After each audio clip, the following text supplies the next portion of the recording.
Not many people are aware that this island played a sad part in Irish history 300 years ago.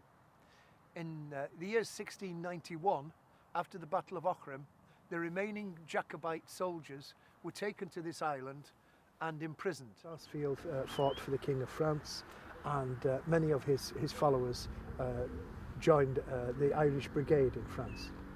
France has a long history of having foreign soldiers fighting for it. The modern equivalent of it would be the Foreign Legion. Most of the people in the Foreign Legion are Germans and Poles, and there's some English and Irish. They just have French officers. Well, the same thing in the Irish Brigade in the 18th century. They fought for the King Louis XIV, and some of these soldiers became quite famous. The most famous one was a man called Hennessy.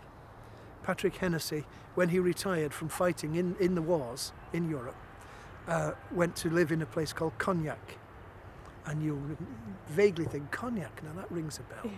Well, Cognac is the French word for brandy. That's what French people call brandy. And Patrick Hennessy took to distilling brandy in Cognac.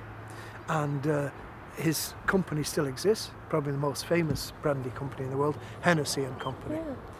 And another man was called O'Brien, and his vineyard is still in existence.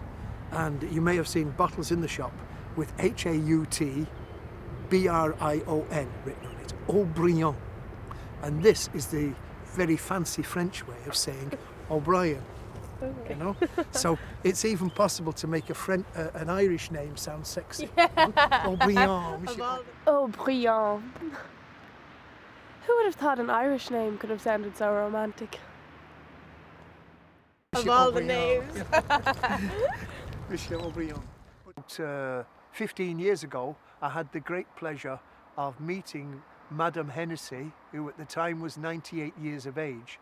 She was the her husband was the great-grandson of this Patrick Hennessy. And I met her when I was on a trip over in France. Very nice lady. If you look just slightly to the left of the island, yeah. Can you see the pointy bits? Yeah. It's like a tiny little sort of pyramid. Well, that's exactly what that is. Actually, on the top of that is a thing called a triangulation point. It's a big brass thing set in stone, on which you can screw in one of these theodolite things that you look through it. Yeah. And long time ago, when the British were still calling the shots here, they mapped the whole of Ireland.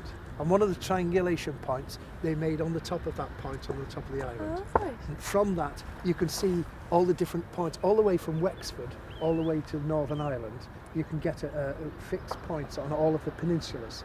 And that's how they measured the coast of Ireland. Oh my God. Well, I've been over there twice. Now, it wasn't till the second time I went, and I visited Lord Revelstoke, who was living in the island at that time, that he explained to me the history. You can actually see, you can see it perfectly on this huge big rock here. I'll show you.